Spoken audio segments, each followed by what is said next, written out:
Bismillahirrahmanirrahim. Assalamualaikum warahmatullahi wabarakatuh. Alhamdulillah wa syukurillah wa la hawla wa la quwwata illa billah. Salatu wassalamu ala Rasulillah wa ala alihi wa sahbihi wa mawala. Bapak Ibu yang dirahmati Allah, alhamdulillah puji syukur kita aturkan kehadirat Allah atas nikmat yang masih terus kita terima, apakah itu bersifat materi, kesehatan, mobil khusus umat iman yang tentu harus kita jaga, kita uri-uri sampai mati, jangan sampai kemudian di ujung waktu malah padam. Naudzubillah summa naudzubillah. Oleh karena itu maka setelah saya coba cari-cari kira-kira materi apa yang cocok di sini, karena cuma sebulan sekali, makanya meminum.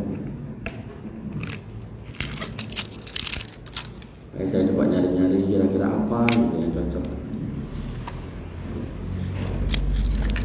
Karena saya secara pribadi itu kajian itu senangnya rutin tiap pekan gitu, sehingga bisa dapat kitab yang tebel atau banyak. Tapi kayaknya di sini agendanya nggak terlalu banyak, jadinya sebulan sekali. Baik, saya akhirnya ketemu Pak Bu, kitab namanya Al-Firqatun Najiyah, jalan hidup golongan yang selamat.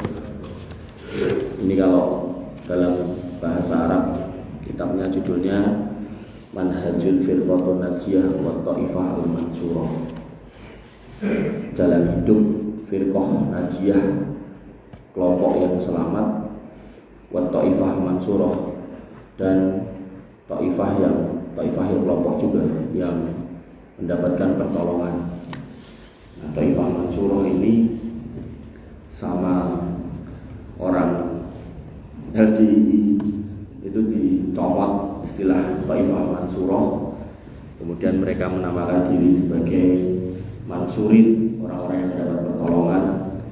Terus nek duwe warung, duwe nopo ditulisi Mbah Man, sok-sok Pak Man, sok-sok Lek Man, maksudnya Mansurin. Mereka ingin menyatakan kami orang-orang yang selamat, kami orang-orang yang tertolong, yang bukan kami gak selamat, yang bukan kami gak tertolong. Dan saya mempelajari kitab ini udah mungkin 10 tahunan yang lalu, udah lama. Dan ternyata ketika kita baca isinya itu jelas gak sesuai dengan plan orang-orang itu, jauh banget. Makanya Islam itu kalau dipelajari itu enak, kalau dipahami dengan benar itu enak, duduk aja. Tapi ketika kemudian dicocokkan sama selera, akhirnya ya sesuai selera. Menurut mereka enak, tapi kepada saudara muslim yang lain jadi gak enak, karena pemahamannya tidak disesuaikan, tidak dikembalikan kepada Allah dan Rasulnya, tapi disesuaikan, dikembalikan kepada para pendirinya. Sehingga akhirnya mereka memahami Islam ya sak-saknya mereka, sakar PDW. Bapak Ibu yang dirahmati oleh Allah Subhanahu wa taala, kitab ini terdiri dari 53 bab. Yang babnya itu singkat-singkat. Monggo kita sana, tulisan lagi apa yang depan pintu.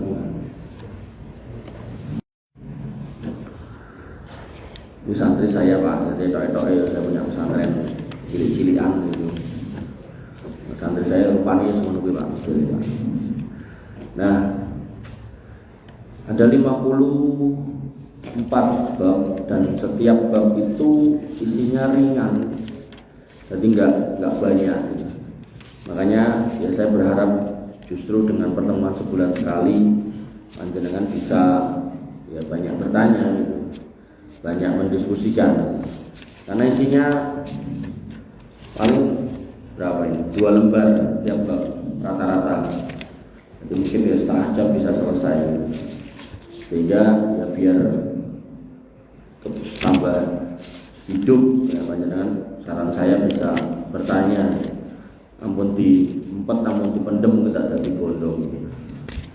Bapak Ibu yang dirahmati Allah Subhanahu wa taala, bab pertama gitu, dia langsung menyatakan sebagai golongan yang selamat. Golongan yang selamat itu siapa? Dia mengutip Quran surat Al-Imran ayat 103 yang Allah kenali dulu. Menulisnya Syekh Muhammad bin Jamil Zainu. Beliau ini seorang ulama yang saya lupa asalnya, apa Mesir apa mana gitu. Saya tadi belum sempat nyari biodatanya, tapi yang saya tahu beliau ini ulama di Madinah sana dan hijrah dari negeri asalnya. Dan dulu beliau ini seorang tablighi. Tablighi itu mengikut jamaah tabligh, dan beliau kenal banget, detail banget dalam menjelaskan jamaah tabligh. Sampai akhirnya beliau berkenalan dengan ulama-ulama Saudi Arabia, dan beliau kemudian meluruskan lagi keyakinan-keyakinannya dan menuliskan semua dalam kitab-kitab yang disusunnya. Dan kitabnya itu ringan-ringan, maksudnya nggak usah kitab tebel-tebel gitu, kecil-kecil. Kalau dibahasakan itu kutem. Jadi kitab itu tebel, kutem itu tipis-tipis. Jadi bisa direwel enteng gitu. Bisa dibaca sambil nunggu antri obat gitu. Dan beliau menyusun dalil-dalilnya itu coro orang masak itu bumbunya pas itu. Langsung judulnya apa, ayat iki hadis iki. Judulnya apa, ayat iki hadis iki. Dan akhirnya ulama-ulama mutaakhirin itu yang seperti itu yang kemudian kitabnya banyak dipelajari, karena nek tebel itu orang hari ini kan banyak ya gampangannya entah sibuk entah sok sibuk gitu, sehingga akhirnya mempelajari yang tebel itu jadi aras-arasan.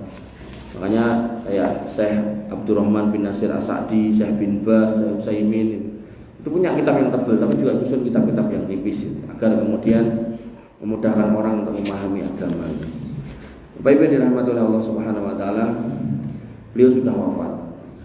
Dan wafat dengan meninggalkan kitab-kitab yang baik. Makanya Nabi SAW mengingatkan ke kita, jangan kamu takjub sama seseorang sampai kamu tahu akhir hidupnya. Jadi jangan ningali kula sampun gumun terus ngene iki wae. Nah, nanti nek kula sudah jenengan dapati husnul khotimah gitu kan, maka silakan jenengan mau muji-muji saya, mangten kula matirin. Tapi nek tesih urip ampun, karena jenengan enggak ngerti akhir hidupnya seseorang seperti apa. Dan ini berlaku buat semua orang. Dan Syekh Muhammad bin Jamil Zainu dan ulama-ulama yang sudah wafat, itulah yang pantas kita ambil ilmunya gitu. Karena nanti ada seorang ulama, saya lupa namanya, Abdullah Al-Qasimi kalau nggak salah. Itu beliau awalnya belajar filsafat. Begitu belajar filsafat, terus tobat. Terus baru niku belajar kitab-kitab ulama. Sampai akhirnya jadi pakar di bidangnya. Begitu kemudian pakar nyusun kitab. Kitabnya pada zaman itu dipuji oleh semua ulama yang hidup di zaman itu sebagai kitab yang sangat luar biasa memberikan pencerahan kaum muslimin. Ning namanya orang istiqomah itu kan berat toh, Pak. Nek wong selenco itu mesti yo kayak gitu kan. Sing dereng dangu kan ketangkep napa Kejaksaan Agung. Nanti enek emas 51 kilo, terus duit dolar iki totalnya pokoknya sak triliun duit nyuap hakim. Ngeri. Nah, itu kan kalau hidup bergelimang dunia kan ngoten niku. Tapi soal ulama itu mesti mbok dikei donya atau mboten kalih Gusti Allah ya harus sabar ya. Nah, ini beliau enggak sabar. Saking enggak sabar singkat cerita, beliau mendatangi Gua Hira. Gua di mana Nabi Muhammad SAW bertemu dengan malaikat Jibril, mendapatkan wahyu yang pertama. Dan di situ dia nggak dapat apa-apa, orang enek apa-apa.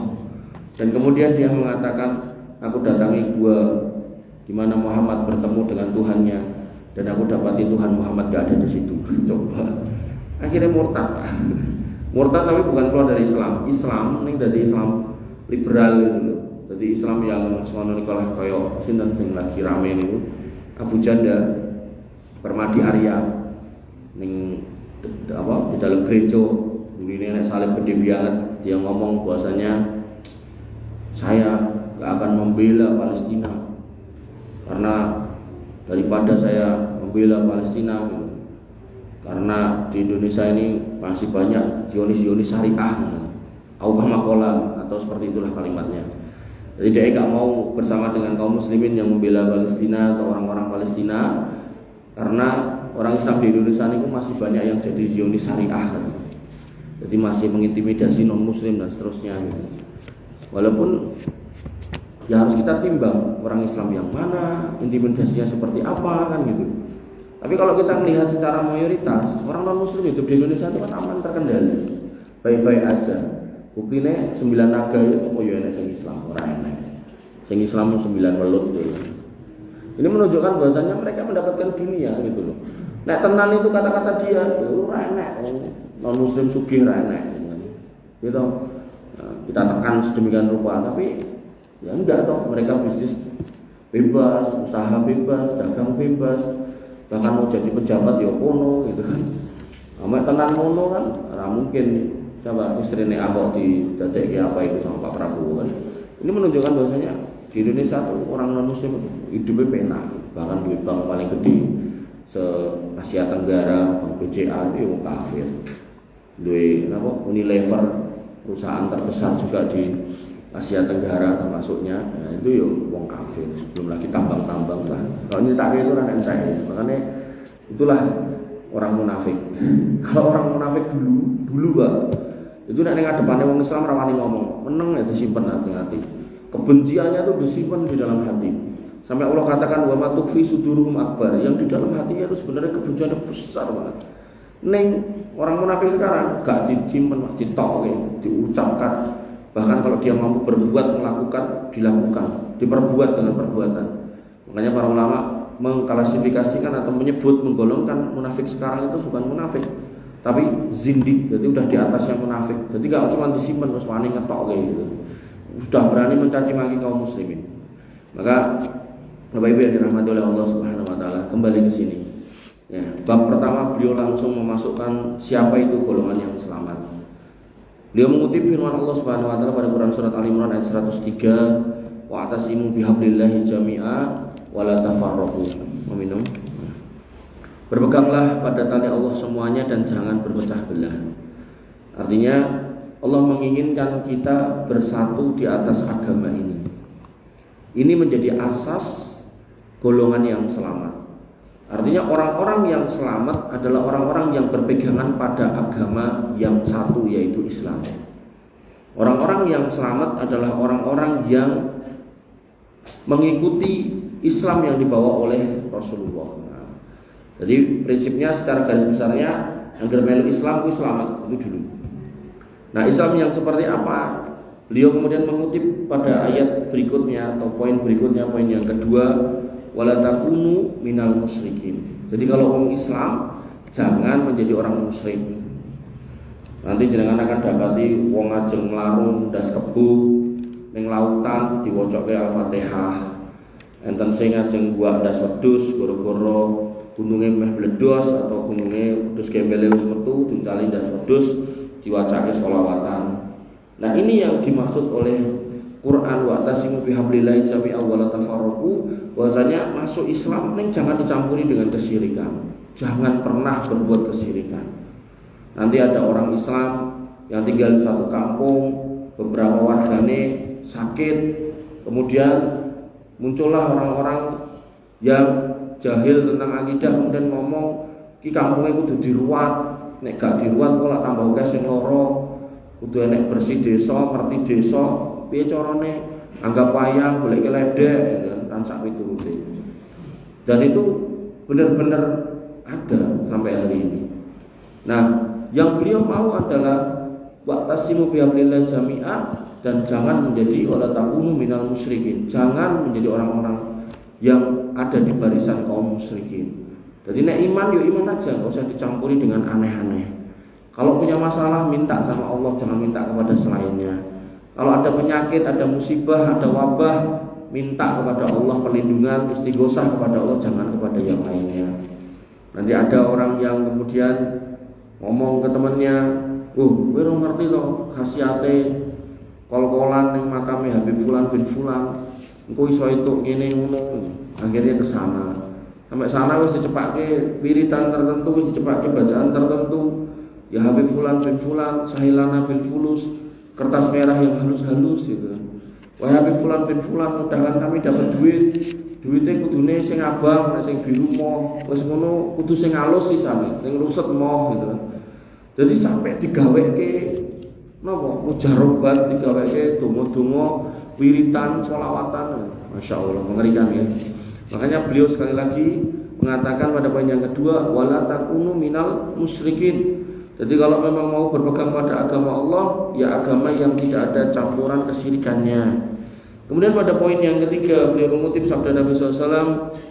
Bahasanya beliau SAW bersabda, usikum bitaqwallah, aku wasiatkan kepada kalian untuk bertakwa kepada Allah, wasam'i wa ta'ah, dan mendengarlah dan taatlah pada pemimpinmu. Jadi kalau Indonesia pemimpinnya sinten, tinggal ditanya masyarakatnya, presidenmu sapa. Kalau masyarakatnya mayoritasnya mengatakan si A, dalam hal ini Pak Prabowo, ya udah itu pemimpin kita. Jangan sampai kita kemudian menjadi kayak sebagian orang yang tidak mengakui beliau. Dan ketika tidak mengakui pemimpin Indonesia yang ada, maka yang terjadi akhirnya mereka geger oleh pimpinan. Muncullah orang-orang yang hatinya ada penyakit, pengen diakoni sebagai penguasa. Begitu kemudian dia mengklaim sebagai penguasa, jaluk dibaiat. Kemudian yang terjadi, orang yang dibaiat, orang yang membaiat ini diminta ketaatannya, dan mereka taat total. Dikon ngopo wae manut gitu kan. Sebagaimana jamaah yang tadi saya bilang di depan tadi. Kon ngopo wae manut gitu kan. Sampai kon megat bojone wae gelem gitu. Sampai kon segala macam bondone kon ngekek wae gelem gitu. Maka akhirnya yang terjadi adalah kedunguan demi kedunguan yang muncul, dan orang sudah tidak bisa lagi menggunakan logika yang benar itu. Piye ceritane? Jelas di Al-Qur'an dikatakan wa in jahadaka ala an tusyrika fi bima laisa laka fi ilmun wala tuti'huma wa sahibhum fid dunya ma'rufa. Kalau kamu punya orang tua yang kafir, yang musyrik, yang ngajak kamu ke kekafiran, ke kemusyrikan, jangan kamu taati ning sikapi dengan ma'ruf. Oh, wong tua yang non muslim aja kita suruh nyikapi dengan ma'ruf. Ma'ruf itu adalah kebaikan yang disepakati oleh masyarakat. Artinya kalau ngapunten si A punya orang tua non muslim, maka wong tuane luwe ya memere anake nyai mangan. Wong tuane ra ndinggon ya memere ngekeki omah, ngekeki apa yup-yupan. Memere wong tuane ra ndek klambi ya kok klambi. Itu ma'ruf. Sesuatu yang ma'ruf. Lagi bapak ejek salat, mbok ejek salat, mung beda ling pegah baiat dikatakan Pak Bu sampean kafir. Nah, coba mengerikan. Duduk. Maka di sini dikatakan wasam'i wa ta'ah, dengarkan dan taatlah pada pemimpinmu. Wa in ta'ammara 'alaikum abdun habasiyun, walaupun negerimu itu dipimpin oleh seorang budak Habasah, orang hitam. Dalam bab kepemimpinan, seorang budak itu enggak boleh jadi pemimpin sakjane. Tapi barangkali ada seorang budak yang bisa memobilisasi orang, kemudian melakukan kudeta terus dia menang, ya sudah, dia menjadi pemimpin kita. Kalau memang dia bisa menguasai tampuk pemimpinan itu. Lu berarti untuk memberontak gak boleh Pak, hukum asalnya gak boleh. Tapi akhirnya anak yang jadi, ya sudah. Jadi Islam itu gak pengen dididik rusuh gitu loh. Makanya dalam sejarah Islam itu beberapa kali kan ada kudeta. Makanya ulama itu ketika muncul kudeta mereka diem. Begitu kemudian ada yang naik mendeklarasikan sebagai khalifah, ya sudah, itu pemimpin kita. Karena gak pengen ada keberlanjutan permasalahan setelahnya itu. Makanya kalau kembali ke Indonesia, ketika kita ngomongkan pemilu, sebenarnya itu bukan sistem Islam. Tapi akhirnya dengan begitu ada presiden, ya sudah, itu pemimpin kita. Jadi nggak usah kemudian bingung dengan itu. Nah, kemudian dikatakan di sini bahkan kalau yang naik itu seorang budak, bukan orang merdeka, budak. Tapi karena pola tingkahnya, triknya kemudian dia jadi, ya sudah. Dia pemimpin kita. Nek memang dia pas jadi itu nggak ada yang bisa mengalahkan gitu loh. Kemudian fa innahu may ya'is minkum fasayara ihtilafan katsira. Kenapa kok kamu tak suruh untuk bertakwa kepada Allah dan manut sama pemimpinmu, kata Nabi SAW? Karena nanti siapa yang hidup di antara kalian setelah aku mati, meninggal, kalian akan mendapati perbedaan yang sangat banyak. Makanya sekarang kan kita kalau kenalan sama orang non muslim hanya kemudian Islam Mas G untuk ulang ngeten iki. Mesti kok tekokane enten tutuke. Islam apa Mas? Minimal Muhammadiyah NU gitu. Mungkin ada daerah untuk mudeng tekoke meneh gitu. Muhammadiyah NU, apa LDI apa iki gitu. Nah, itu real itu gitu kan. Kemudian kata Nabi SAW, "Fa'alaikum bisunnati wa sunnatil khulafa'ir rasyidin al-mahdiyyin." Maka peganglah sunnahku dan sunnah khulafa'ur rasyidin. Ini kaidah Pak, bahwasanya kemudian ketika kita hidup jangan sampai lepas dari koridor sunnah Nabi dan sunnah khulafa'ur rasyidin. Karena kalau kemudian kita nyari sunnah yang lain, ruwet urip, bingung. Jenengan ning Jawa kon haul ning makame si fulan. Jenengan nanti pindah tempat ke Kalimantan, kon haul ning makame orang lain lagi. Lah sakjane si orang itu sama yang fulan di sini ki jane iki luwih sekti ndi atau luwih mujarab ndi gitu. Ya mereka kan saling mengklaim gitu. Pokoknya anggere ora bentrok tanggale, ya kene yo yo kono yo gitu kan. Tapi nek bentrok tanggale lah bingung dia gitu. Lalah ora bentrok. Nah, kemarin ada Habib marah-marah. Tadi Habib ada haul Solo kok ning tempat liya enek-eneke pengajian itu. Wih, panitiane goblok kata dia gitu. Ora mudeng gitu. Wis ben gitu kan. Wong genahane acara akbar ning Solo tak gawe ning kono-kono. Kudune kabeh semua energi diarahkan ke Solo, saling mendukung gitu. Nah, nanti kalau ngomongkan di luar negeri ning Yaman ya beda meneh nanti Habib yang diagungkan itu. Tapi kalau ngomongkan sunnah, penak clear. Ketika Nabi mengatakan antara rumahku dan mimbarku, sini dan situ misal, itu adalah raudhun min riyadil jannah, raudhah. Bahwasanya di situ tempat mustajab untuk berdoa, semua kaum muslimin sepakat. Tapi nek ngomong ke Pak Kabib kuwi mau, dia ngomong antara makam Habib Fulan sampai Habib Fulan ini Raudhatul Jannah lho, beda meneh. Engko ning papan manggonan meneh liyane gawe ngono meneh. Ajane sing raudhah sing endi? Yo kabeh iso gitu. Kenapa? Karena mereka merasa berhak untuk merumuskan agama. Padahal Nabi mengatakan alaikum bisunnati. Nek kowe meh beragama, melu aku wae, ora usah wong aneh-aneh kae. Kemudian wasunnatil khulafa'ir rasyidin. Kok kemudian khulafa'ir rasyidin gawe rumusan agama, iku insyaallah masih aman. Makanya dalam bab salat tarawih, sebagian orang yang enggak paham dia mengatakan salat tarawih iki gak ono sing jamaah gak ono. Wong Nabi kuwi cuman salat tarawih itu 25, 27 dan 29. Makanya aku yo tarawihane jamaah yo mung 25, 27, 29. Omongan dia koyo bener ning salah. Kenapa? Memang benar Nabi mempraktekkan di 25, 27, 29. Bahkan sebagian sahabat sampai ngenteni sampai pagi kemudian bertanya, "Ya Rasul, jenengan ndek dalu kok mboten medal?" Kata Nabi, "Aku kuatir engko nek mbok wajibke." Makanya Nabi enggak pernah tarawih selain 25, 27, 29 dan itu pun di akhir hayat gitu kan. Nah, yang menarik ketika zaman Abu Bakar As-Siddiq, beliau enggak merumuskan jamaah tarawih enggak. Tapi begitu kemudian di Umar bin Khattab kok didelok masjid kono ana sing jamaah sebelah kono, sebelah kono, sebelah kono, kemudian dikumpulkan jadi satu. Kemudian beliau mengatakan kalimat yang hari ini dinukil oleh para ahli bid'ah, yaitu apa? Nikmatul bid'ah hadihi.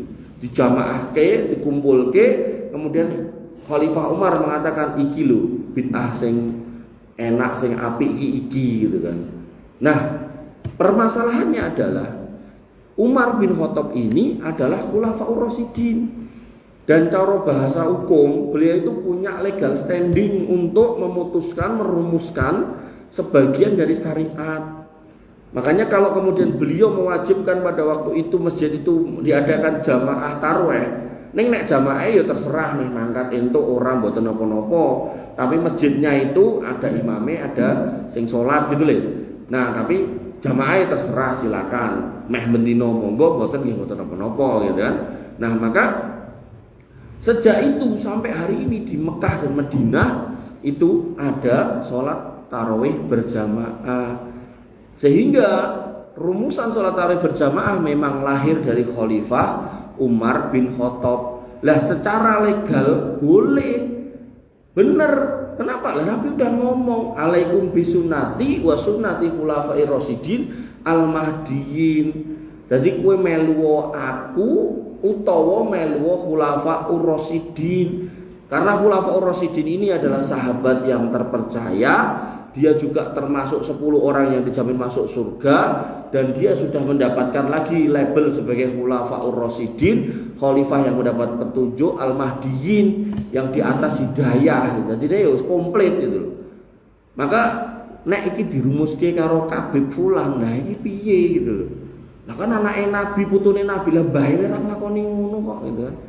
Artinya kalau kemudian kita mau istiqomah, ya kita harus ngikut sama leluhur yang benar dong. Jangan kemudian bikin rumusan. Makanya kalau jenengan lihat haul-haul itu kan rata-rata kan enten tulisan haul ke gitu kan. Nah kata ke ini kan menunjukkan jadi sadurunge rong tau enek ning enek kan ngoten. Makanya kan mereka yang enggak bisa mengatakan ke itu ketika ditanya iki ket kapan? Jawabane hada ma wajadna alaihi abauna. Ora usah kok kean takok. Iki pokoknya penting melu bae biyen ngoten. Dan itu juga disetetkan, dinyatakan oleh orang-orang syirik, orang-orang musyrik yang masuk ke neraka ketika ditanya tentang apa yang kamu perbuat, ya hadza ma wajadna alaihi abauna. Ini loh yang kami dapatkan dari mbah-mbah kami dulu. Makanya beragama itu tidak cuma ngikuti mbah nek mbah kleru ya ampun ditutke to Pak. Makanya di sini dikatakan bisunnati wasunnatil khulafair rasyidin al-mahdiyyin. Bahkan Nabi mengatakan lagi tamassaku biha wa addu alaiha bin nawajid. Cekelan sing kenceng niki cara tali itu diremet. Ngoten niku. Sing kenceng. Kemudian wa addu alaiha bin nawajid, cokot. Cara gigi niku enten sing ngajeng, enten sing mburi. Bin nawajid niku sing mburi. Padahal jenengan nek napa ngletak tebu lho. Napa enten ngetak tebu ngangge ngarep, sop bengkong mesti mburi, retak keres gitu kan. Nah, sampai Nabi itu mengibaratkan itu cekelan sing kenceng, terus keletakan nganggo untuk sing buri geraham gitu. Ini menunjukkan bahwasanya kalau sudah sunnahku, sunnah khulafaur rasyidin, cekelan sing kenceng. Ora usah golek rumus liyane gitu kan. Kemudian iyyakum, dan hati-hatilah kalian wa muhtasatil umur, terhadap perkara-perkara yang diada-adakan. Ini yang sok tak istilahkan modifikasi dalam agama. Dulu nggak ada, tiba-tiba ada. Biyen ra tau diajarke, tiba-tiba muncul gitu kan. Jenengan tinggal goleki wae opo wae, termasuk kaul itu dulu nggak ada, tiba-tiba ada. Terus orang sing ngopo tahlilan tapi dibentuk kaya kae napa niku? Bat nyamuk. La ilaha. Dulu nggak ada, saiki ada. Malah modifikasinya parah nganggo gitar, jingrak-jingrak gitu. Anak meneh sing alah mboh lah, kalau dijelasin niku nganti kesel. Wah, biangat soalnya. Makanya sufi yang namanya sufi itu ada 1000 lebih aliran, dan setiap 1000 itu punya jalannya sendiri-sendiri, punya corone sendiri gitu. Dan mereka merasa benar semuanya. Padahal di awal tadi apa? Wa'tasimu bihablillahi jami'an.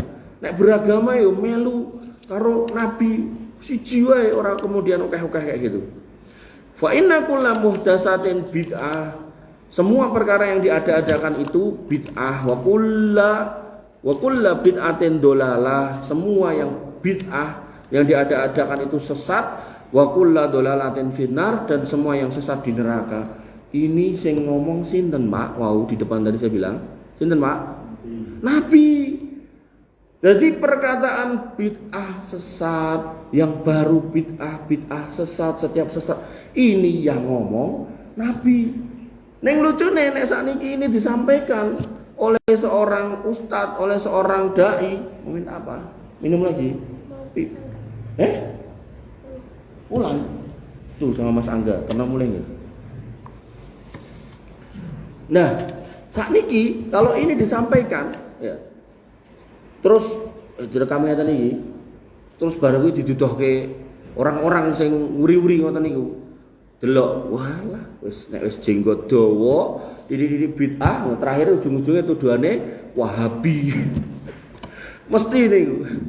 Padahal niki wau ukorone Nabi. Dan Nabi juga sudah ngomong alaikum bisunati. Artinya kita pun, saya pun dalam hal ini enggak nambahi, enggak ngelongi, mau nyetake gitu loh. Bid'ah itu apa? Iki ya gitu loh. Contohnya apa? Kui ya gitu loh. Jadi enggak ada nambah-nambahi. Jadi orang-orang yang napa nggih istilahnya? Dia itu sajane mengkhianati risalah Nabi, ning nuduh wong liya seperti itu. Padahal wong liya yang dimaksud ini justru memberikan warning kepada kaum muslimin jangan sampai melakukan itu. Kenapa kok di warning? Lah Nabi itu yang warning, iyyakum wal muhdatsatil umur. Jadi ini anggar agama aneh-aneh, enggak sesuai dengan sunnah kalih sunnah khulafaur rasyidin, ya mbok yo aja dilakoni gitu loh palingnya Nabi. Karena ahli kitab itu melakukan seperti itu. Makanya saya sering mengatakan, kalau panjenengan gak ada sederek, terus meh Natalan tanggal 20 Desember, mang tekoi dengan kalimat ngeten. Aku meh tako, tulung golek ana ning kitabmu. Siji wae ayat. Nek nyebutke Tuhanmu kuwi lahir tanggal 20 Desember. Nek enek tak kei 10 yuta. Ora bakal ketemu wae. Maka itu yang diwaspadakan Nabi SAW. Jangan sampai seperti ahli kitab gawe-gawe ukara dhewe, gawe-gawe ritual dhewe, terus bar kuwi dipromosekke kuwi dalan menuju Tuhan. Ora. Jelas itu salah banget. Bapak Ibu yang dirahmati oleh Allah Subhanahu wa taala. Kemudian Nabi lagi bersabda, dikutip lagi pada poin yang keempat, ala wa inna man qablakum min ahlil kitab. Loh, tadi tak singgung. Ketahuilah sesungguhnya umat-umat sebelum kamu dari ahli kitab iftaroku ala sintai wa sab'ina millah, berpecah menjadi 72 golongan. Sekali lagi ini sabda Nabi. Jadi umat sebelum kamu ahli kitab itu pecah belah menjadi 72 golongan. Wa inna hadhil millah sataftariku ala salasatin wa sab'in, dan agama ini, Islam ini akan berpecah menjadi 73 kata Nabi SAW. Niki Nabi sih ngomong. Kemudian sinnani wa sab'una finnar, 72-nya akan belok ke neraka. Kemudian wa wahidatun fil jannah, dan hanya satu yang masuk surga. Kemudian beliau mengatakan wahia al jamaah, ini yang dicomot sama orang-orang LDI. Bahwasanya satu yang masuk surga itu al jamaah. Makanya mereka gawe Islam jamaah, ada lagi yang gawe jamaah Islamiyah. Sehingga mereka mengklaim kami adalah Taifah Mansurah, kemudian kami adalah Firqatun Najiyah sing nyekel kuncine jannah. Nah, sakjane al jamaah niku sinten? Nah, disebutkan dalam riwayat lain, yaitu hadis Imam At-Tirmidzi yang dihasankan oleh Al-Albani. Nabi SAW bersabda, kulluhum finnar illa millatan wahidah. Dari 73 tadi, 72-nya ini akan ke neraka. Ke neraka di sini bukan berarti terus kekal di neraka mboten, tapi mempertanggungjawabkan setiap kesesatannya, melencengnya dari agama. Maka dikatakan di sini illa millatan wahidah, kecuali satu milah, satu kelompok. Yang mana beliau mengatakan ma'ana alaihi wa ashabi, yang aku Muhammad dan para sahabatku ada di situ, berpegang seperti itu. Makanya kalau dikembalikan ke poin 3 tadi, yaitu alaikum bisunnati wa sunnati khulafair rasyidin al-mahdiyyin, yaitu kelompok yang satu ini yang berpegang kepada sunnah Nabi dan sunnah khulafaur rasyidin. Jadi orang nganggo sunah sapa-sapa. Sunah Mbah Kakung nggih mboten, sunah Mas Kabib, Pak Kabib nggih mboten gitu kan. Pak Yai Gus nggih mboten, gitu. Pak Ustadz tertentu yang ngajari aneh-aneh nggih mboten. Jadi hanya sunnah Nabi dan sunnah khulafaur rasyidin yang dipakai. Makanya saya sering nyontohkan begini, ketika misal duhur kali asar niku kemudian panjenengan ten masjid saat dereng mangkat dulu jam sik wis wayahe iki 5 menit mangkat. Begitu sampai masjid, ini ndelalah enten alarme muni titit wae adzan niku le. Orang teko muadzine iki ya. Akhirnya jenengan adzan nih. Rampung adzan jenengan tenggol to jenenge baradan to. Jenengan salat sunah, wirid, zikir, alarm muni meleh titit wayah komat. Kok yo urung teko iki si muadzine gitu kan. Jenengan komati. Bar komat celengak-celengu kok yo ora enek sing teko. Ya wis, wong memang kudu dimulai jenengan mulai. Dadi jenengan yo adzan, yo komat, yo dadi imam sekaligus makmum. Maka kalau itu terjadi sama jenengan, maka hakikatnya walaupun jenengan piyambakan, jenengan adalah satu yang benar tadi, al-jamaah tadi. Jadi jamaah itu enggak kudu okeh, enggak kudu enten apa kateane, enggak kudu enten pemimpinnya sinten lan boten. Di sini dikatakan ma'ana alaihi wa ashabi, yang mana aku di situ dan para sahabatku. Jadi kalau misalnya jenengan tadi itu sing adzan, sing qomat, sing imami termasuk sak makmume jenengan gitu kan, maka itu jenengan di atas kebenaran. Karena nanti enten Pak, masjid-masjid itu dibangun sedemikian indah, tapi ngapunten boten dikuatke dengan majelis ilmu, yang terjadi Pak niku dirumuske imame nganti 8 nganti 9, karepe gen iso gentenan ning wong 8 wong 9 iki wong kantoran kabeh. Dadi angger dhuwur kali asar kosong Pak. Malah sing wong ora ndek kantor, wong sing kerja ten nek pegawai negeri kan iki pegawai luar negeri gitu, kayak swasta niku lho. Maksudnya napa bakul cilok napa gandeng bakul cilok, gandeng wong ning sawah boten ditulis ten mriku. Padahal dhek nek dhuwur kali asar niku menyempatkan untuk sholat. Kan penak aja ditulis imame beliau, kan penak gitu lho. Ora kudu Pak Doktor Fulan, Pak Profesor Fulan, apalagi nek perumahan dosen ngoten niku wis. Ketok-ketoke kudu nek sing duwe gelar iku kudu pripun ngoten, mboten nggih. Artinya masjid itu harus kemudian didesain sedemikian rupa dari mulai ilmunya, jangan cuma bangunannya tok gitu. Tapi juga harus isinya gitu. Belum lagi nanti ada masjid yang kemudian kosong. Jadi karena tadi itu wongnya sudah mulai males ning masjid, sing adzan ra enek, sing ngisi kegiatan juga enggak ada, akhirnya malah enggak pernah didatangi, masjid sampai kotor, bau, pesing segala macam, naudzubillah. Bapak Ibu yang dirahmati oleh Allah Subhanahu wa taala. Jadi yang sesuai dengan jamaah itu nomor 1. Alhamdulillah kayak usmah Isa. Satu lagi nggih. Di sini dikatakan lagi poin yang kelima, haddolana Rasulullah sallallahu alaihi wasallam haddon. Nabi SAW pernah menggaris suatu garis, digaris seret gitu. Kemudian summa qala, kemudian beliau mengatakan hada sabilullahi mustaqima. Iki lho dalan sing lurus. Dan ketika dikatakan sabilun niki siji artine. Nek jamae subulun, jalan-jalan iki subulun. Jalan-jalan sing artine niku pergi niku lho, tapi nek jalan-jalan mlaku-mlaku niku benten melih nggih. Masih ya mlaku. Jalan, masayamsi jalan, berjalan. Tapi nek jalan niku sabilun niku siji. Tapi nek oke subulun. Nah, beliau mengatakan hada iki sing tak garis iki, kan garisnya mung siji, sabilullah mustaqima. Ini jalan Allah yang lurus. Makanya dalam setiap sholat panjenengan ngulangi 17 kali ihdinas siratal mustaqim. Sirat niku nggih siji. Mboten terus opeh ngoten mboten. Situk tok jalan yang lurus. Wah, kemudian wa hadda khututan an yaminihi wa shimalihi. Dalan sing digambar lurus wau terus digaris mulai 1 2 3 4 5 6 7. Kados niku nek jenengan bayange kaya balungane iwak niku lho. Siji ning tengah, kiwa tengene enten rine ngoten niku lho. Nah, summa qala, kemudian beliau mengatakan hadihi as-subul. Iki sing pinggir-pinggir sak pirang-pirang iki dalan-dalan. Sing iki sabilul mustaqim iki dalan-dalan, dalan akeh.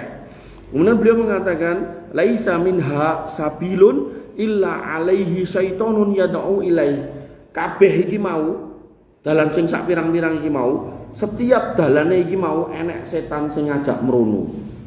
Tergantung ajakane. Enek sing ngajak lewat mendem, enek sing ngajak lewat zina, enek sing ngajak lewat bid'ah, enek sing ngajak lewat pertumpahan darah, kudeta, enek sing ngajak macam-macam. Tergantung sing ngajak, semuanya ada. Nah, kemudian summa qara'a, kemudian beliau SAW membacakan sebuah ayat. Tadi beliau ngendikan ngoten niku, gambar ngoten niku, jalarane enten ayat. Ayatnya berbunyi inna hada sirati mustaqima. Inilah jalanku satu yang lurus. Fattabi'uhu meluwa ning kono wala tattabi'us subul, aja mbok tutke dalan-dalan sing akeh iki mau. Mergone apa? Fatafarraqa bikum an sabilih, akan mencerai-beraikan kamu dari jalan yang lurus tadi. Jadi paribasane ngeten. Sak kelurahan apa sak napa niki? Plumbon niku napa to? Nah? Kampung, sak kampung jalan-jalan, ya toh. Niku lho 17-an. Nah, kompak yo, kok kene tekan kene, titik wis ditentokke. Niki dereng ngaten to? Pun. Dereng to? Pokoke urung kurutit. Ah, wis ditentokke titike, anggaplah 2 kilo napa 3 kilo ngoten to. Mlaku bareng niki, komplit niki. Sak kampung pinten RT napa pinten RW niki ten mriki? 2 RT. Nah, 2 RT niki mlaku. Tiba-tiba kok ana sing bedal, melipir. Nah, itu loh, sing melipir minggir-minggir itu tadi loh, itu orang yang tercerai-berai dari jalan yang bareng tadi. Makanya yang diharapkan Nabi SAW, mangate kok kene lho, kok aku iki. Terus finish engko tekan surga kono. Ayo melu kan gitu sebenarnya. Dan jejaknya sudah ada, yaitu sunnati wa sunnati khulafair rasyidin, tinggal melu. Makanya Islam itu taufikiyah. Garek ngetutke, mang susuli mang tutke jejak-jejak Nabi SAW itu sebelah ngendi sing dilewati dilakoni. Pramila jenengan harus mengambil pelajaran dari napa? Semut. Semut niku nek pun enten sing mlaku ngarep, kuwi sing mburi kuwi ra mungkin bedal, tetep mung ketutke.